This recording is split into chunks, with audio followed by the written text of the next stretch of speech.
Hi everyone, I am Tanaji, Arithmetic, Reasoning and Mathematics faculty. So ఈరోజు JNV Jawaharlal Navodaya విద్యాలయ సమితికి సంబంధించిన జనవరి 18th రోజు 2025 exam నిర్వహించడం జరిగింది.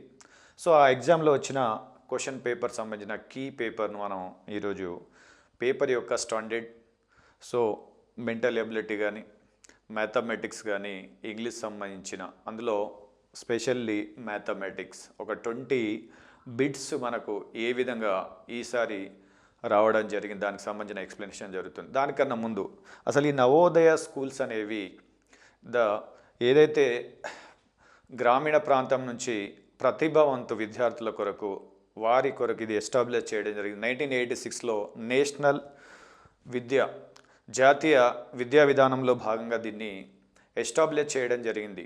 సో ఇవి దాదాపుగా ఒక 30 నుంచి 40 ఏకర్స్ ల్యాండ్లో ఒక మంచి ఇన్ఫ్రాస్ట్రక్చర్తో గ్రామీణ ప్రాంత విద్యార్థులకు ఒక అద్భుతమైన ఇన్ఫ్రాస్ట్రక్చర్, ఒక వండర్ఫుల్ కరికులం సిబిఎస్సితో దీన్ని డిజైన్ చేయడం జరిగింది. ఇక్కడ ఇప్పుడున్న నవోదయాలు ఇండియాలో దాదాపుగా ఒక 636 నవోదయ విద్యాలయాలు ఉంటే అందులో ఒక 2,65,000 మంది విద్యార్థులు చదువుతున్నారు. ఈ నవోదయాలు కార్పొరేట్కు ధీటుగా, అంటే ఇప్పుడున్న కార్పొరేట్ సిస్టంలో కేవలం అపార్ట్మెంట్లో మాత్రమే పిల్లలకు మెంటల్ పైననే స్ట్రెస్ పెంచడం జరుగుతుంది. కానీ నవోదయ విద్యాల్లో ఎడ్యుకేషన్తో పాటు వాళ్ళకు ఫిజికల్ ఫిట్నెస్, అదేవిధంగా మంచి భోజనం, మంచి డ్రెస్ కోడ్, మంచి దేశభక్తిని అలవాటు చేసి పిల్లలు ఒక మంచి క్రమశిక్షణను రూపొందించే ఏకైక అద్భుతమైన విద్యా సంస్థలు భారతదేశంలో అవి నవోదయ విద్యాలయాలని చెప్పొచ్చు. మంచి రెసిడెన్షియల్, అక్కడ టీచర్స్ కూడా మంచి క్వాలిఫైడ్ వెల్ ఎడ్యుకేటెడ్ టీచర్స్ ఉంటారు. పిల్లలకు ఆల్రౌండ్ డెవలప్మెంట్ అనేది వస్తుంది. ఎందుకంటే ఇప్పుడు మనం గూగుల్ సిఇఓ సుందరం పిచే కనుక చూస్తే అతను కూడా ఒక నవోదయ విద్యాలయాల్లో చదువుకున్న విద్యార్థి. చాలామంది విద్యార్థులు నవోదయాల్లో చదివేసి ఇవాళ ప్రపంచంలో నలుమూలల్లో ఒక అద్భుతమైన పొజిషన్లో ఉన్నారు. కొన్ని కోట్లాది ప్యాకేజ్లలో, అదేవిధంగా ఐఏఎస్లు, ఐపీఎస్లు, గ్రూప్ ఆఫీసర్లు కూడా చాలామంది విద్యార్థులను తీర్చిదిద్దిన సంస్థలు నవోదయాలు. అంటే అన్ని రంగాల్లో విద్యార్థులను తీర్చిదిద్దే ఏకైక సంస్థలు. అసలు కార్పొరేట్ వ్యవస్థ అనేది నవోదయాల ముంగట ఏం పనికి రాదనే విషయం అని చెప్పచ్చు. అందుకే దీనికి పోటీ ఎక్కువ ఉంటుంది. ఇందులో సీట్ రావడం ఒక అదృష్టం అని చెప్పచ్చు. ఈసారి మనకు దాదాపుగా 80 బిట్లు ఉండడం జరుగుతుంది. ఈ 80 బిట్లు each beat carry 1.25 marks. So duration ఎంత అంటే 120 minutes ఉంటుంది, 2 hours ఉంటుంది. 80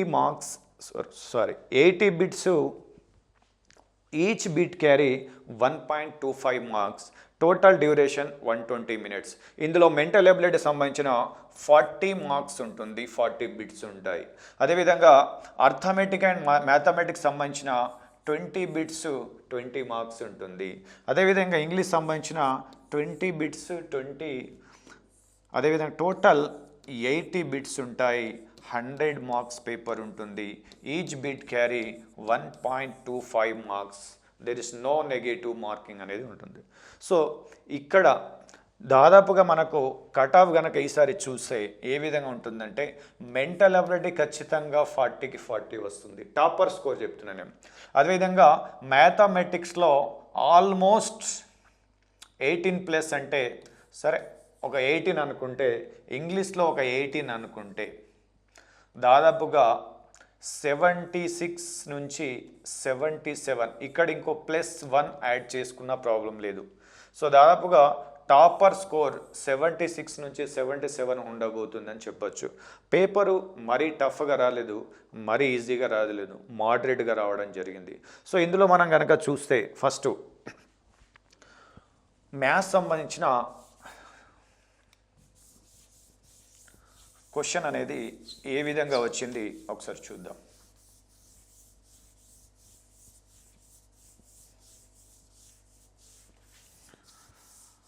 ఫస్ట్ క్వశ్చన్ ఒకసారి చూద్దాం. ఏముంది? ప్రైమ్ ఫ్యాక్టరైజేషన్ ఆఫ్ 90 అంటాడు. 90 యొక్క ప్రైమ్ ఫ్యాక్టరేషన్ కనుక్కోమంటుండు. సో 90ని ప్రైమ్ ఫ్యాక్టరేషన్ కనుక్కోవాలంటే 90ని ఏ విధంగా రాయాలా? 90ని 245 జా, 3 1 జా, 3 5 జా, 3 5 జా. ఏ విధంగా రాయొచ్చు? 2 into 3 into 3 3 square 5 1 times. This is the prime factorization of 90 అని చెప్పొచ్చు. Which answer? C is the right answer అని చెప్పొచ్చు. Okay, so C right. So next question చూద్దాం. ఒకసారి చూడండి. Find the difference between the greatest and the smallest 4 digit numbers formed using all the digits of 4207. ఇదే అండి, ఈ 4 డిజిట్స్ని use చేసి greatest number రాయాలా first. So greatest అంటే డిసెండింగ్ ఆర్డర్లో రాసుకోవాలా. 7 4 2 0. సో లీస్ట్ రాయాలంటే ఫస్ట్ 2 రాయాలా. 0 4 7. దీంట్లో నుంచి సబ్ట్రాక్షన్ చేస్తే the difference between the 4 digits largest and the smallest numbers అని చెప్పొచ్చు. సో ఇక్కడ 10 నుంచి 7 పోతే 3 వస్తుంది. 11 నుంచి 4 పోతే 7 వస్తుంది. ఇక్కడ 3 నుంచి 0 పోతే 3 వస్తుంది. 7 నుంచి 2 పోతే 5 వస్తుంది. 5 3 7 3. Where is the answer? C is the right answer. చిన్న పిల్లలు కాకపోతే వాళ్ళ లైఫ్లో ఫస్ట్ టైం ఇది కాంపిటేటివ్ ఓరియంటెడ్ ఎగ్జామ్ కాబట్టి చాలామంది పిల్లలు దాదాపుగా గత జూన్ నుంచి చాలా హార్డ్ వర్క్ చేస్తున్నారు. లాంగ్ టర్మ్ కోచింగ్లు హైదరాబాద్లో రకరకాల కోచింగ్ ఇన్స్టిట్యూట్లో మార్నింగ్ 8 నుంచి నైట్ 8 9 వరకు ఒక లాంగ్ డ్యూరేషన్ చిన్న పిల్లలకు ఎన్నో రకాల కష్టపడి వాళ్ళ డ్రీమ్ అనేది ఫుల్ఫిల్ కావడం జరిగింది. సరే సీట్ వచ్చినా రాకపోయినా పర్వాలేదు, కానీ వాళ్ళకు ఒక మంచి కాంపిటేటివ్ స్పిరిట్ అనేది డెవలప్ కావడం అనేది జరుగుతుందని చెప్పొచ్చు. మంచి క్వశ్చన్స్ ఫ్రేమ్ అవుతుంది. ఈ ఏజ్లోనే వాళ్ళు దాదాపుగా హై స్కూల్ స్టాండర్డ్ ప్రాబ్లం చేయడానికి ఆ కెపాబిలిటీ అనేది వాళ్ళు పెంచడం జరుగుతుంది. రైట్, నెక్స్ట్ క్వశ్చన్ చూద్దాం. ఇప్పుడు ఇక్కడ చూడండి, ఒకటి 9432 డివైడెడ్ అంటుండు. సింపుల్గా డివైడెడ్ అంటే ఈ విధంగా రాయొచ్చు. ఏమని రాయొచ్చు? 1.25 అంటాడు. That is equal how much? 7545.6 ఇచ్చాడు. ఇప్పుడు ఇక్కడ చూస్తే మనకు క్వశ్చన్ ఏమంటాడు? ఇది మన క్వశ్చన్. సో ఇక్కడ ఏమడుగుతుండు? దీని వాల్యూ ఎంత? దేని వాల్యూ? 9.432 డివైడెడ్ 12.5 అంటాడు. దీని వాల్యూ ఎంత అంటాడు. సో ఆ విధంగా దీన్ని మార్చుకోవాలి. ఫస్ట్ ఎలా మార్చుకుంటాం సరే చూద్దాం. ఇక్కడ ఒకసారి ఇక్కడ 9 పాయింట్ రావాలంటే దీన్ని 9.432 రాయాలంటే ఇంటూ డెసిమల్ పాయింట్ తర్వాత ఎన్ని డిజిట్స్ ఉన్నాయి? 3 డిజిట్స్ ఉన్నాయి, అంటే 3 జీరోస్ రాసుకోవాలి. మళ్ళీ చూడండి ఒకసారి, ఈ 1000తో దీన్ని మల్టిప్లై చేస్తే సేమ్ ఇదే పొజిషన్ వస్తుంది.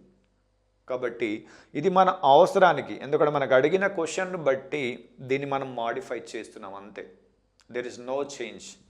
సో నెక్స్ట్ చూద్దాం. 1.25 దీన్ని ఏ విధంగా మారాలా? 12.5. దీన్ని 12.5 రాయాలంటే డివైడ్ 10 చేయండి. మళ్ళీ చూడండి నెక్స్ట్ స్టెప్ చూడండి, దీన్ని డివైడ్ 10 చేస్తే 12.5ను డివైడ్ 10 చేస్తే మళ్ళా ఈ డెసిమల్ పాయింట్ ఇటు షిఫ్ట్ అయ్యి 1.25 వస్తుంది. There is no change. That is equal to 7545.6 వస్తుంది. ఇప్పుడు మనకేం రావాలా? ఇది రావాలి. ఇది మెయిన్ ఫ్రాక్షన్, ఇది మెయిన్. సో ఇది పైకి వెళ్తే ఏమొస్తుంది మనకు? 9.432 బై 12.5 ఇంటూ ఇక్కడ ఆల్రెడీ 1000 ఉంది. 10 పైకి వస్తే 10,000 అవుతుంది. 10,000 that is equal how much? 7545.6. So ఇప్పుడు 9.432 బై 12.5 కావాలి కాబట్టి ఇది అడిపోతే ఏమవుతుంది? 7545.6 బై 10,000 వస్తుంది. సో ఇప్పుడు దీంతో డివైడ్ చేస్తే 10,000 అంటే ఎన్ని జీరోస్ ఉన్నాయి? 4 జీరోస్ ఉన్నాయి. సో 4 జీరోస్ ఉన్నాయి కాబట్టి డివైడ్ చేస్తే ఏమొస్తుంది? డెసిమల్ పాయింట్ అనేది ఇటు షిఫ్ట్ అవుతుంది కాబట్టి 0.75456 వస్తుంది. దిస్ ఈజ్ ద ఆన్సర్ అని చెప్పొచ్చు. So where is the answer? B is the right answer అని చెప్పొచ్చు. B is the right answer. 0.75456 అని చెప్పొచ్చు. రైట్, నెక్స్ట్ క్వశ్చన్ చూద్దాం.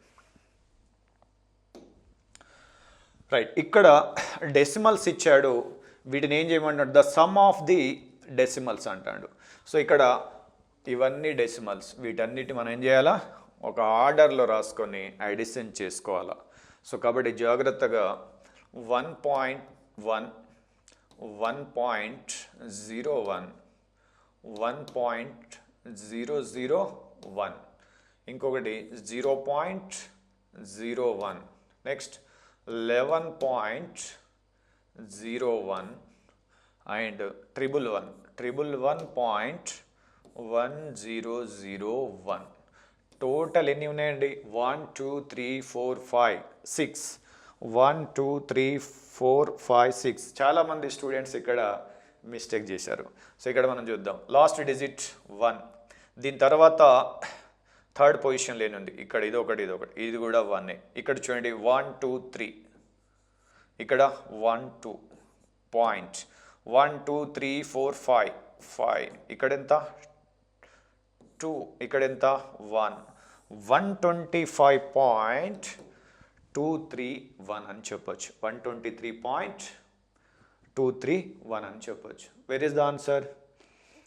So answer 125.231. ఇది C answer is the right అని చెప్పొచ్చు. Right, next question. In a question of division, if a divisor is 51, the quotient is 16 and remainder is 27, then the divided అన్నది. So నార్మల్గా మనకు division కనుక తీసుకుంటే, ఇది డివిజర్ అనుకుంటే, ఇది డివైడెంట్, ఇది క్వోషియంట్, ఇది రిమైండర్. సో మనకు ఫార్ములా ఏముంటుంది? Dividend is equal to divisor into quotient plus remainder. Direct question ఇచ్చేసాడు, డివిడెండే అడుగుతున్నాడు, అంత తిప్పి ఏం అడగట్లేదు, డైరెక్ట్ అడిగిండు. సో ఇక్కడ డివిజర్ డి ఈజ్ ఈక్వల్ ఎంత ఇచ్చాడు? 51. క్వోషియంట్ ఎంత? 16. రిమైండర్ ఎంత? ఆర్ ఈజ్ ఈక్వల్ ఎంత? 27. Then the dividend capital D. So formula direct, divisor 51, quotient 16 plus 27. ఇది ఎంత వస్తుంది? 16 1 జా 6, 16 5 జా 80, 81 plus 27. So that is equal 843. That is the dividend అని చెప్పొచ్చు. So that is the answer. ఎక్కడ ఉంది మనకు? A answer is the right, 843. Right, చాలా సింపుల్ క్వశ్చన్, డైరెక్ట్ అడిగేశారు. సో నెక్స్ట్ క్వశ్చన్ చూద్దాం. Which of the following is always a factor of every prime number అంటాడు. అసలు ప్రైమ్ నంబర్ అంటే ఏంది?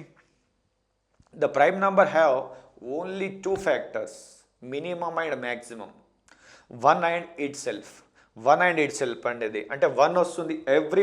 Every prime number have 1 as a factor and it self.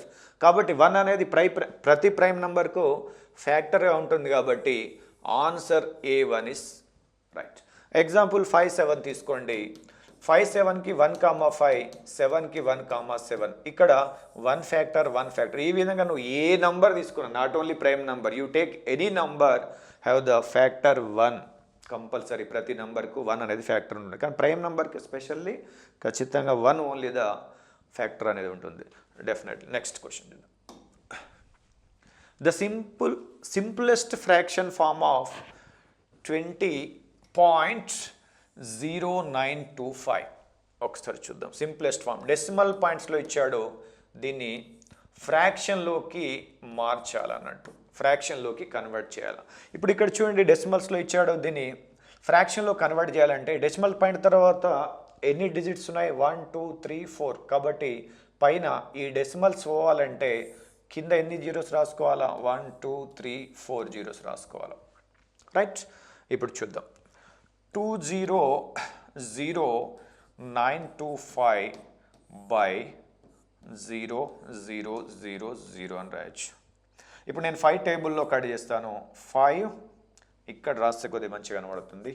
2 0 0 9 2 5 by 1 0 0 0 0 right. 5 టేబుల్లో 5 2s 5 2000 అదేవిధంగా ఇక్కడ 5 40 and ఇక్కడ 5 1 5 8 5 40 5 5 right. Next మళ్ళీ ఇక్కడ ఆప్షన్లో మనకు లేదు కాబట్టి మళ్ళీ 5 టేబుల్లో 5 4 మళ్ళీ కట్ అవుతుంది. 5 టేబుల్లో లాస్ట్ ఇక్కడ 5 ఉంది కాబట్టి రైట్. 5 80 5 80 అండ్ 5 3 15 5 7 35 అని చెప్పొచ్చు. The answer is what 8037 by 400. 8037 by 400. The option C is right అని చెప్పొచ్చు. 8037 by 400.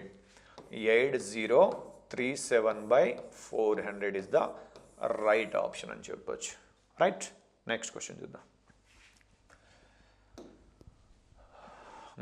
ఇక్కడ సింప్లిఫికేషన్స్ ఇచ్చాడు చూడండి. ఇక్కడ జాగ్రత్త గమనిస్తే డైరెక్ట్ ఆన్సర్ చెప్పవచ్చు. ఇక్కడ బార్ ఒకటి ఇచ్చాడు. 4 - 1 ఎంత? 4 - 1 3. 5 - 3 ఎంత? 1 రైట్. ఇప్పుడు చూద్దాం. 4 - 1 3. 5 - 3 ఎంత? 2. 16 - 2 ఎంత? 14. సో 18 - 14 ఎంత? 4. సో ఇక్కడ 4 వస్తుంది. సో 8 - 4 ఎంత వస్తుంది? 4 వస్తుంది. So option C is the right అని చెప్పవచ్చు. జాగ్రత్త చూస్తే ఇక్కడ 4 - 1 3, 5 - 3 2, 16 - 2 14, 18 - 14 4, 8 - 4 4. This is the answer 4. Right? Simplifications. Next question చూద్దాం. Right. 3 plus 3/100 plus 3/1000 plus 3/10 lakhs అని చూడండి. జస్ట్ మనం దీన్ని సింపుల్ వేలో ఎలా చెప్పొచ్చు అండి. ఫస్ట్ ఈ రెండు తీసుకోండి. 3 ప్లస్ దీన్ని ఏం రాయొచ్చు? 0.03 రాయొచ్చు. దీన్ని 0.003 రాయొచ్చు. ఈ మూడింటిని జస్ట్ యాడ్ చేయండి, ఎంత వస్తుంది? 3.03. సో ఇక్కడ 3 zeros ఉన్నాయి కాబట్టి థర్డ్ డిజిట్ 1 2 3 ఇక్కడ రాయొచ్చు. ఇక్కడ ఎన్ని జీరోస్ ఉన్నాయి? 6. 1 2 3 4 5 6. 1 2 3 6 రావాలా? 1 2 తర్వాత 3 రావాలా? This is the answer. So ఇది ఫస్ట్ డెసిమల్ పాయింట్ తర్వాత ఫస్ట్ 3 డిజిట్స్ చూసినా కూడా మనకు ఆప్షన్లో స్పష్టంగా ఇక్కడ కనబడుతుంది direct answer. Right. So direct question అని చెప్పొచ్చు ఇది కూడా. రైట్. నెక్స్ట్ క్వశ్చన్ చూద్దాం. 17 bottles of water each of 300 ml and 13 bottle of juice. 17 bottles each of 300 ml అంటే 17 బాటిల్లో 300 ml ఏముంది? వాటర్ ఉంది అంటాడు. వాటర్ ఉంది. నెక్స్ట్ చూడండి, ఇంకో 30 బాటిల్స్ ఉన్నాయి. ఎన్ని బాటిల్స్ ఉన్నాయి? 30 బాటిల్స్లో ఎంత జ్యూస్ ఉంది? 130 ml ఉంది. Are poured into a jug. ఈ రెండింటిని ఒక జగ్లో వేసాడు. అప్పుడు the total liquid in the jug, ఆ జగ్లో ఉన్న లిక్విడ్ లీటర్స్ ఎన్ని లీటర్స్ ఉన్నాయి అంటాడు. చూద్దాం ఒకసారి. అటు వాటరు, ఇక్కడ జ్యూస్ రెండింటిని కలిపి ఒక బాటిల్ వేసేసాడు. ఇప్పుడు చూడండి, ఫస్ట్లో 17 బాటిల్స్ ఉన్నాయి. ఒక్కొక్క బాటిల్లో ఎన్ని ఎంఎల్ ఉంది? 300 ml ఉంది. సో టోటల్ ఎన్ని ఎంఎల్ వస్తుంది? 17 3 5100 ml వాటర్ వస్తుంది. Total 17 bottle, each bottle contain 300 ml water. Then next 30 bottles ఉన్నాయి. Each bottle contain 130 ml. Total how much? 3900 ml ఉంటుంది. ఇప్పుడు ఈ రెండింటిని యాడ్ చేసి ఒక జగ్లో వేస్తే టోటల్ ఎంత ఎంఎల్ వస్తుంది? చూడండి, ఇక్కడ 00 9 క్యారీ 1 9000 ml వస్తుంది. కానీ ఆప్షన్లో ఎంఎల్ ఉందా? లేదు. దేంట్లో అడుగుతుండు? లీటర్స్లో అడుగుతుంది. కాబట్టి దీన్ని డివైడ్ బై 1000 చేస్తే ఎంత లీటర్ వస్తుంది? 9 లీటర్ వస్తుంది. ఎన్ని లీటర్లు? 9 లీటర్ వస్తుంది. So this is the answer 9. ఎక్కడ? Option B is the right answer అని చెప్పచ్చు. జస్ట్ మల్టిప్లికేషన్ చేసి అడిషన్ చేస్తే సరిపోతుంది. నెక్స్ట్ క్వశ్చన్ చూద్దాం. ఇక్కడ క్వశ్చన్ అనేది పెద్దగా ఇచ్చాడు. చిన్న పిల్లలు, they are kids, they are very confusion. చాలా పెద్దగా ఇచ్చేసాడు, టైం వేస్ట్ లాగా చేశాడు. చూద్దాం సింపుల్గా. Suresh left is home at 9 AM. So Suresh తన ఇంటి నుంచి 9 AM బయలుదేరాడు. టు మీట్ హిజ్ అంకుల్, తన అంకుల్ని కలవడానికి బయలుదేరాడు. He walked for 10 minutes. ఎంత దూరం 10 minutes నడిచాడు. అంటే ఇక్కడ చూడండి 10 minutes అంటాడు. ఒక దగ్గర రాసుకుందాం. Travelled in bus for 1 hour 5 minutes. బస్లో ఎంత డ్యూరేషన్ ప్రయాణం చేశాడు? 1 hour 5 minutes. 1 hour 5 minutes. మళ్ళీ చూడండి, దెన్ వాక్డ్ ఫర్ 15 minutes. మళ్ళీ ఒక 15 నిమిషాలు నడిచాడు. To reach his uncle home. వెళ్ళిపోయాడు, అంకుల్ హోమ్కు వెళ్ళిపోయాడు. ఎంత మినిట్స్ నడిచాడు? 15 minutes నడిచాడు. ఇది మొత్తం ఎంత అయిపోయిందండి? 10 minutes and 5 minutes and 15 minutes. 10, 5, 15. 15 + 15 ఎంత? 30. అంటే ఎంత? 1 hour 30 minutes. ఆయనకు టైం డ్యూరేషన్ ఇంటి నుంచి తన అంకుల్ యొక్క ఇంటిని చేరడానికి 1 hour 30 minutes పడింది. అంటే అర్థమైంది వాడు ఎప్పుడు బయలుదేరాడు? 9 AM బయలుదేరాడు. అంటే దానికి 130 యాడ్ చేస్తే ఎప్పుడు రీచ్ అయినట్టు వాడు? 9 తర్వాత 130 అంటే 10:30 AM రీచ్ అయిపోయాడు వాడు. 10:30 AM, 1.5 hour. దెన్ మళ్ళీ ఏమంటాడు? హీ స్టేడ్ దేర్ ఫర్, ఎంతసేపు అక్కడ ఉన్నాడు? 3 hours 20 minutes అక్కడ ఉన్నాడు. ఎంత ఉన్నాడు? 3 hours 20 minutes అక్కడే స్టే చేశాడట. 3 hours 20 minutes స్టే చేశాడు. And reached is home for at 3:30 PM. 3:30కి చేరుకున్నాడు. అంటే అక్కడ ఎంతసేపు ఉన్నాడు? 10:30కి అక్కడ చేరుకున్న తర్వాత 3:20 అంటే దీనికి యాడ్ చేస్తే ఎంత వస్తుంది? 50.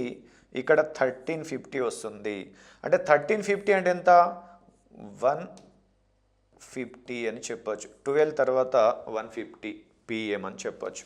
150 PM దాకా అక్కడ ఉన్నాడు. తర్వాత ఇక్కడ ఇంటికి ఎప్పుడు చేరిండు? తర్వాత రిటర్న్ ఇంటికి ఎప్పుడు వెళ్ళిపోయాడు వాడు? 3:30 PM ఇంటికి చేరుకున్నాడు. అయితే క్వశ్చన్ ఏమడుగుతాడు? How much time did he take on the return journey. Return జర్నీకి అతనికి ఎంత టైం పట్టింది అంటాడు. అంటే తన 9 AM బయలుదేరిన తర్వాత అంకుల్ ఇంట్లో వెళ్ళిన తర్వాత అక్కడ 3:30 PM వరకు, అక్కడ దాదాపుగా ఒక 1350 వరకు, అంటే 320 minutes అక్కడ స్టే చేసిన తర్వాత 150 PM వరకు అంకుల్ ఇంట్లోనే ఉండి దెన్ ఆఫ్టర్ అతను ఇంటికి చేరుకోవడానికి 330 minutes. ఈ మధ్యలో గ్యాప్ ఎంత అంటాడు? రిటర్న్ జర్నీకి ఎంత టైం టేకింగ్ అనేది అంటాడు. రిటర్న్ జర్నీ అంటే ఎప్పుడు చేరుకున్నాడు? 3:30కి చేరుకున్నాడు. ఓకే, బాగానే ఉంది. మరి ఎప్పుడు, ఏ టైంలో? 150 తర్వాత 3:30కి చేరుకున్నాడు. దీని మధ్య డిఫరెన్స్ ఎంత అనేది అంటాడు. సరే, ఇప్పుడు చూద్దాం. ఇక్కడ 30 నుంచి 50 తీయచ్చా? తీయరాదు. 3 hours 30 minutes, 1 hour 50 minutes. ఇక్కడ 3 hours కాబట్టి ఇక్కడ క్యారీ తీసుకోవాలా? 1 hour క్యారీ తీసుకుంటే ఎన్ని మినిట్స్ వస్తుంది? ఇక్కడ 30 minutes కాబట్టి 1 hourలో 60 minutes కాబట్టి టోటల్ ఎంత? 90 minutes అవుతుంది. అప్పుడు 90 minutes అంటే ఎంత? 40 వస్తుంది. 90 నుంచి 50 తీస్తే ఎంత? 40 వస్తుంది. ఇక్కడ ఎంత? 2 నుంచి 1 పోతే ఎంత? 140. So 140, 1 hour 40 minutes time taking for his return journey అని చెప్పొచ్చు. అతను రిటర్న్ తన ఇంటికి చేరుకోవడానికి 1 గంట 40 నిమిషాల సమయం పట్టిందని చెప్పొచ్చు. The option C is right అని చెప్పొచ్చు. 1 hour 40 minutes. ఇక్కడ బాగా కన్ఫ్యూజ్ చేశారు, పేదగా ఇచ్చేసి పిల్లల్ని కన్ఫ్యూజ్ చేయడానికి చూశాడు. Next, a shopkeeper buys at the rate of 5 rupees. ఇక్కడ ప్రాఫిట్ లాస్ సంబంధించిన ప్రాబ్లం. 5 rupees అంటే ఇక్కడ for rupees and sell at the rate of 4 toffees for the rupee. The number of toffees sold, so it earned to profit of 125 rupees. చూడండి ఇక్కడ number చూద్దాం. ఇక్కడ numbers and articles, numbers of article and rupees. చలో ఎన్ని articles ఉన్నాయి, టోఫీస్ ఉన్నాయి 5, 1 rupee. This is the CP అని చెప్పొచ్చు. ఇటువంటి ప్రాబ్లం ఈ విధంగా చేస్తే సరిపోతుంది. చూద్దాం ఒకసారి.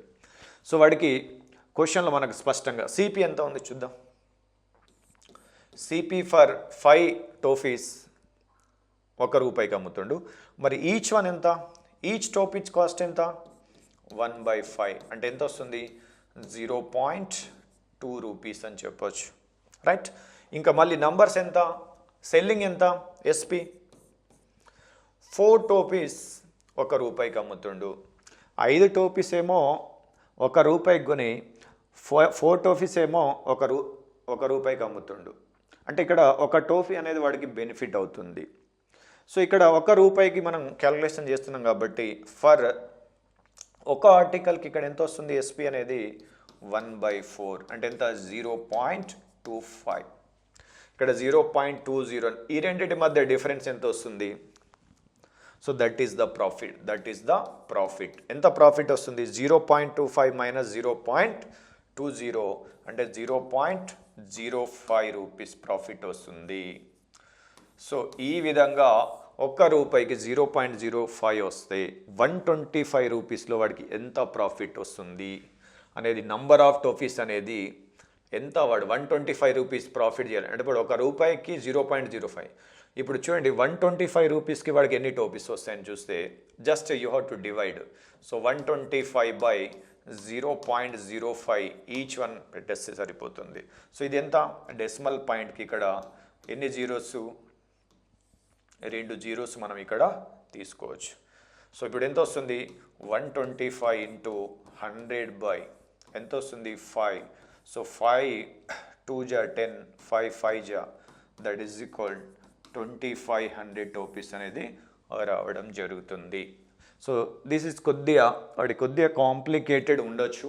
Maybe maximum above average student అనేది దీన్ని ఈజీగా చేయగలడు. నెక్స్ట్ క్వశ్చన్ చూద్దాం. Option where is the option, D is the right answer. Next question చూద్దాం. What should be subtracted from 33/40 to get the 11/40. So fraction సంబంధించిన ప్రాబ్లం. జస్ట్ దీన్ని మనం ఏం చేద్దామంటే 3340 నుంచి ఏ నంబర్ సబ్ట్రాక్షన్ చేస్తే 11/40 వస్తుంది. సపోజ్ ఎక్స్ సబ్ట్రాక్షన్ చేస్తే 11/40 వస్తుంది అనుకుందాం suppose. So what is the X అని చెప్పొచ్చు. దీన్ని తీసుకొస్తే ఏమొస్తుంది, 33/40 minus 11/40 that is equal X. So LCM 40. So 33 minus 11 that is equal X. So X ఎంత వస్తుంది, సో 22/40. ఆప్షన్లో ఉందా, లేదు. సో ఏం చేద్దాం, 2 11 జా 2 20 జా, సో 11/20 ఈజ్ ద ఆన్సర్ అని చెప్పొచ్చు. So 11/20 just subtraction of the fraction చేస్తే సరిపోతుంది. Option A is the right answer అని చెప్పొచ్చు. సో నెక్స్ట్ క్వశ్చన్ చూద్దాం.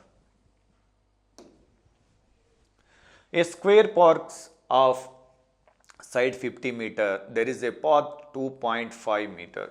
ఒక స్క్వేర్ పార్క్ ఉంది, దాని యొక్క length, side of the length ఎంత, 50 మీటర్ ఉంది దాని సైడ్ లెంత్.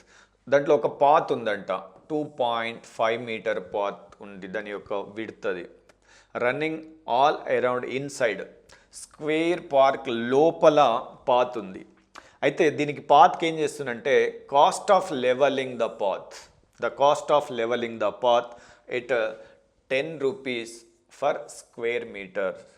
సో ఎంత కాస్ట్ అవుతుంది ఆ పాత్ను లెవెలింగ్ చేయడానికి, how much cost for the levelling of that path. So first we have to draw the square park. This is the square park, the side is 50 metre.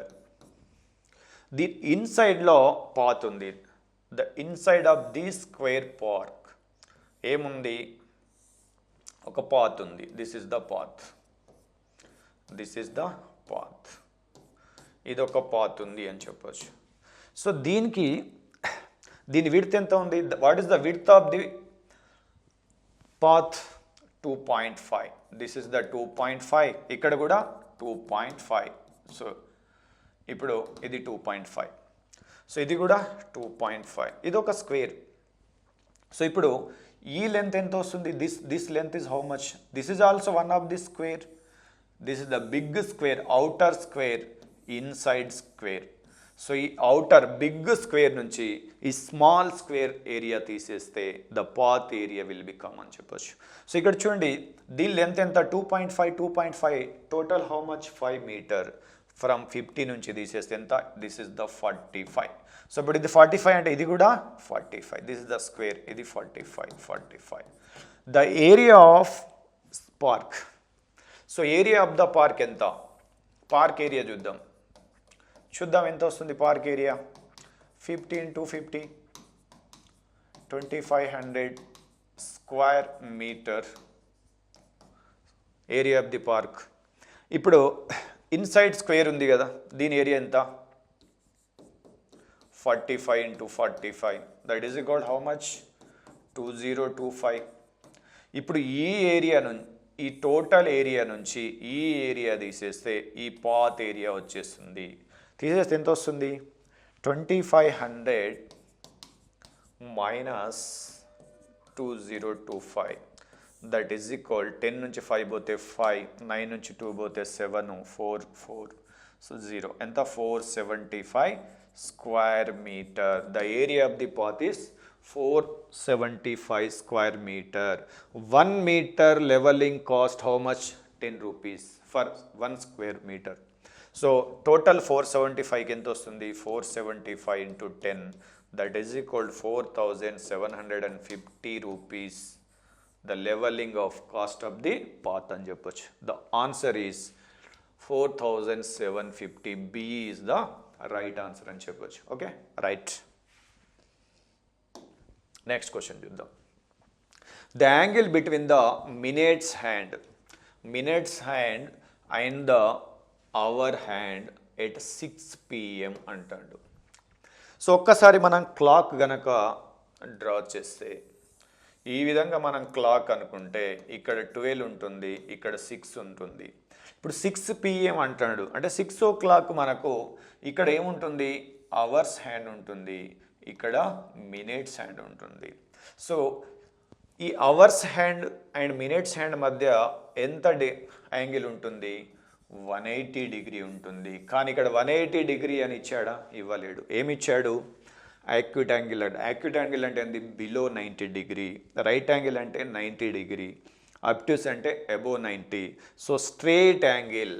Indirectly 180 డిగ్రీని మనం ఏం చెప్తాం? Straight angle అని చెప్తాం. కాబట్టి answer 180 straight angle is the option D is right అని చెప్పొచ్చు. Next question చూద్దాం ఒకసారి. ఇక్కడ ఒకటి గ్రాఫ్ ఇచ్చాడు. The bar graph shows the number of questions solved by the PQRS. ఒక 4 PQRS మెంబర్స్, వీళ్ళతోని క్వశ్చన్ సాల్వేషన్ జరుగుతుంది. ఇక్కడ చూద్దాం ఒకసారి. From the above bar graph find how many more questions QR solve together and PS. ఇప్పుడు Q plus R కలిసి ఎంత problem solve చేస్తారు? Q plus R కలిసి ఎంత ప్రాబ్లమ్ సాల్వ్ చేస్తారు? Q ఎంత? Q is 6. R ఎంత? Where is the R? This is the R. R how much? 10. So 10, that is equal to how much? 16 అని చెప్పొచ్చు. నెక్స్ట్ ఎవరు? PS. P plus S. So P plus ఎంత? P how much? 4. Plus S how much? 8. Total how much? 12. So ఇప్పుడు QRలు కలిపి ఎంత problem solve చేస్తున్నారు? అదేవిధంగా P plus S కలిపి ఎంత ప్రాబ్లమ్ సాల్వ్ చేస్తున్నారు? ఇప్పుడు వీళ్ళిద్దరు వీళ్ళకన్నా ఎంత ఎక్కువ problem? How many problem Q plus R solve together then P plus S అని చెప్తున్నారు. The difference is how much? 4. So 4 ఎక్కువ ప్రాబ్లం వీళ్ళు సాల్వ్ చేస్తున్నారు కాబట్టి ఆన్సర్ 4 ఇస్ ద రైట్ అని చెప్పొచ్చు.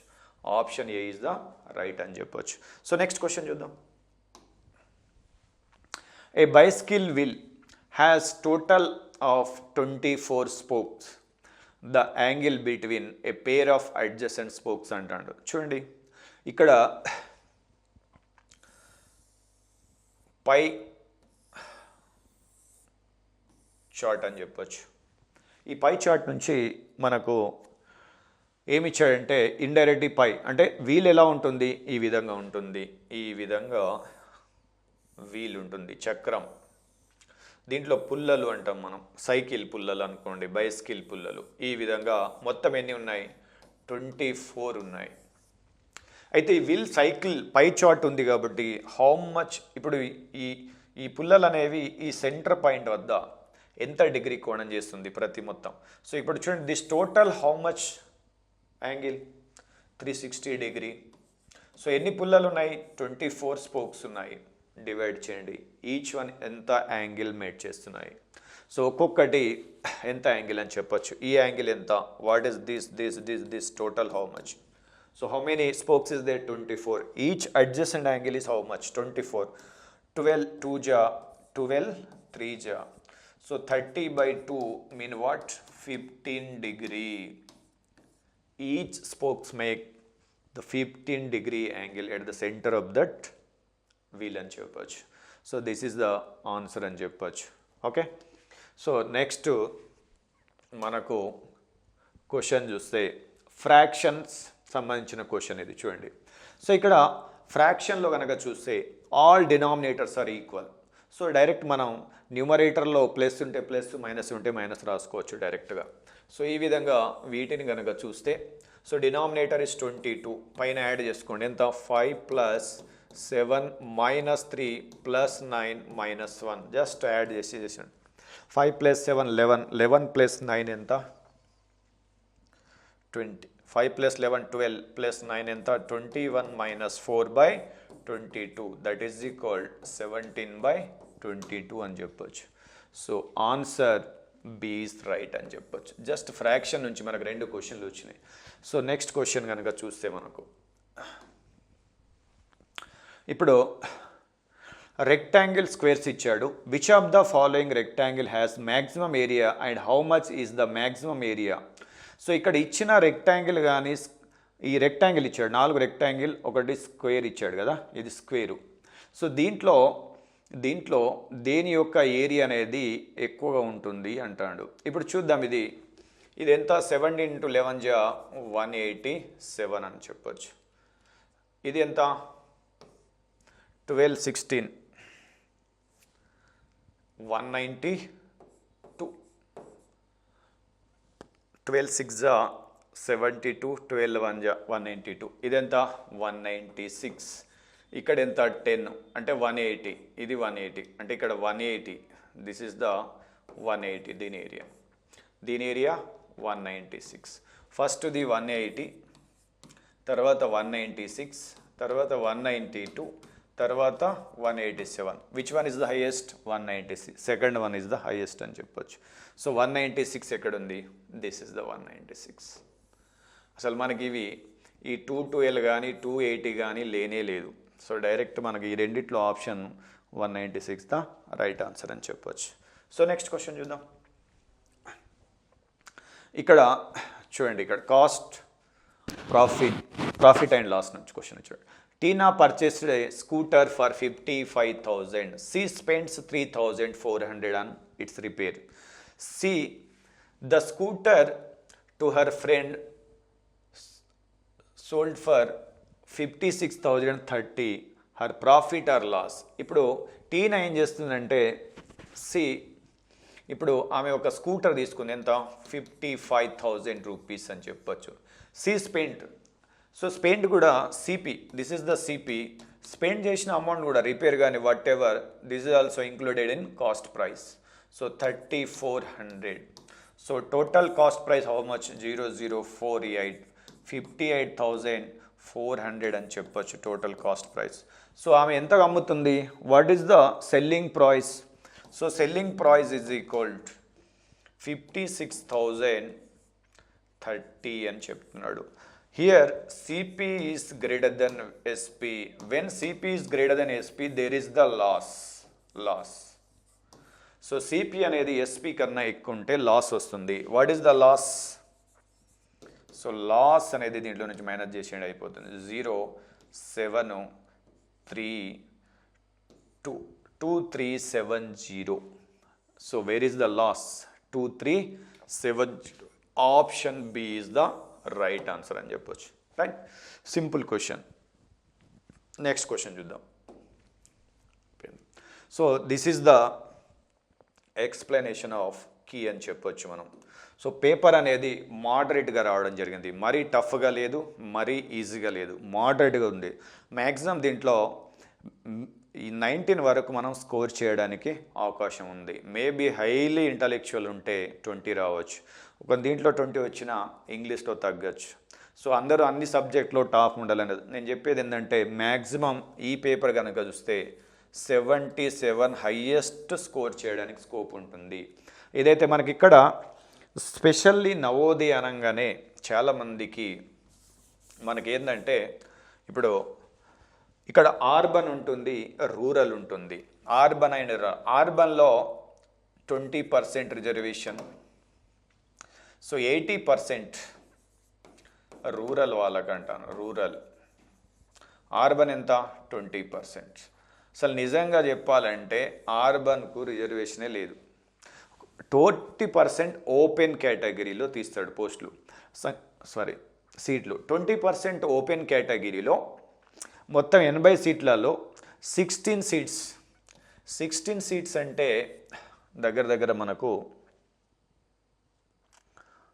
ఒక 16 సీట్. ఈ 16లో కూడా ఎవరైనా రూరల్ వాళ్ళు టాప్ స్టూడెంట్ ఉంటారు చూడండి, వాళ్ళు కూడా ఓపెన్లోకి రావచ్చు. అంటే ఇండైరెక్ట్లీ మనకు ఆర్బన్ కోటా అనేది స్పెసిఫిక్గా ఉండదు. ఈ ఆర్బన్ కోటా కూడా రూరల్ స్టూడెంట్తోని ఫిల్ కావచ్చు. అంటే నాకు తెలిసిన ఎవ్రీ నవోదయ స్కూల్లో 80 సీట్లు ఉంటాయి మొత్తం.